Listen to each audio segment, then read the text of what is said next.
गंगा नदी तंत्र भारत की सबसे बड़ी नदी प्रणाली है जो लगभग 10,86,000 वर्ग किलोमीटर क्षेत्र को कवर करती है। इसमें कई बारहमासी और गैर बारहमासी नदियां शामिल हैं जो इसकी सहायक नदियों के रूप में देखी जाती हैं।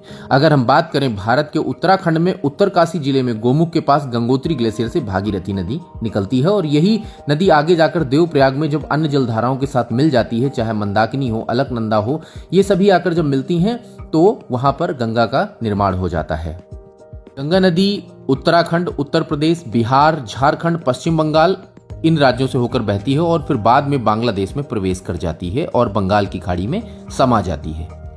बीते मंगलवार को एक बहुत ही दुखद घटना हुई है। उत्तरकाशी में ही धराली गांव में बादल फटा है। पहाड़ों से बादल में लाखों गैलन पानी नीचे आया है, मलबे के साथ आया है नीचे, जिससे कई सारे घर तबाह हो गए हैं और बहुत सारे लोगों की मौत और लापता हुए हैं, जिसमें कि वहां के जो डीएम है प्रशांत आर्या ने कहा है कि 4 लोगों की अभी तक जो मौत है वो सामने आई है और 50 से ज़्यादा लोग लापता बताए जा रहे हैं। लेकिन ये मौत का आंकड़ा अभी बढ़ जाएगा आगे, ऐसा आशंका बताई गई है।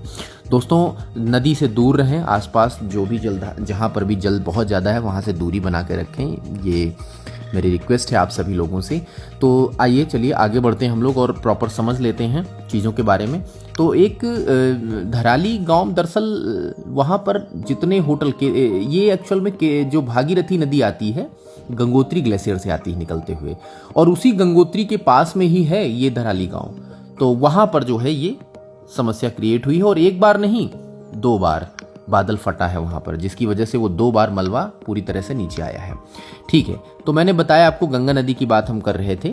तो गंगा नदी एक्चुअल में बांग्लादेश में पद्मा के रूप में जानी जाती है और अगर हम बात करें कि ब्रह्मपुत्र नदी के साथ ये मिल जाती है। गंगा नदी बांग्लादेश में जब घुसती है तो पद्मा के रूप में जानते हैं और ब्रह्मपुत्र नदी से जाकर मिल जाती है, फिर बंगाल की खाड़ी में समा जाती है। इसकी सहायक नदियों की गंगा की बात करें तो बहुत सारी नदियां इसकी सहायक नदियां हैं, जिसमें से प्रमुख है यमुना है, रामगंगा है, घाघरा है, गंडक है, कोसी है, सोन है, पुनपुन है, महानंदा। ये सारी नदियां इसकी जो है सहायक नदियों के रूप में जानी जाती हैं। देवप्रयाग में जब ये गंगा के रूप में इसका नाम गंगा पड़ जाता है, ये सभी जलधाराएं जब आती हैं तो देवप्रयाग में मिल जाती हैं, तो गंगा नदी के रूप में जानी जाती है फिर वहां से। अच्छा दोस्तों, एक और बात बता दूं कि इस मैप में सभी जगह को मेंशन करना पॉसिबल नहीं हो पाया है, उसके लिए क्षमा चाहूँगा। हालांकि मैंने इसका एक विस्तृत पूरा मैप बनाया हुआ है जिसमें लगभग सभी जिलों को मैंने मेंशन किया है जहाँ जहाँ से ये गुजरती है, तो इस पे नहीं कर पाया हूँ, उसके लिए माफ़ करिएगा। लेकिन जितना कोशिश किया हूँ समझाने का कि मैं इसमें चीज़ों को क्लियर कर पाऊँ। डिस्टेंस मैंने मेंशन कर दी है कि उत्तराखंड में कितने किलोमीटर बहती है, इसके बाद उत्तर प्रदेश में कितने किलोमीटर बहती है, फिर बिहार में कितने किलोमीटर है, झारखंड में कितने किलोमीटर है लगभग, पश्चिम बंगाल में। तो ये सारी चीजें हैं।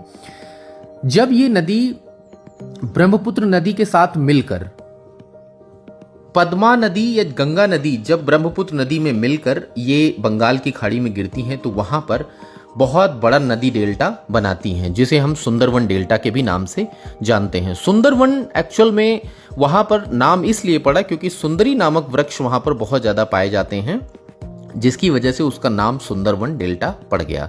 सुंदरवन पूरे वर्ल्ड में अगर हम बात करें तो सबसे बड़ा नदी डेल्टा है जो कि इन दोनों नदियों की जलधाराओं के वहां पर गिरने से बनता है। तो वहाँ पर बहुत सारी जैव विविधता पाई जाती है, डिफरेंट टाइप के प्लांट्स और डिफरेंट टाइप के एनिमल्स, बहुत तरह की जैव विविधता, बायोडाइवर्सिटी देखने को मिल जाती है। तो आशा करता हूँ ये वीडियो आपको समझ में आया होगा और ऐसे वीडियो और भी आते रहेंगे जानकारी के लिए। Thank you so much.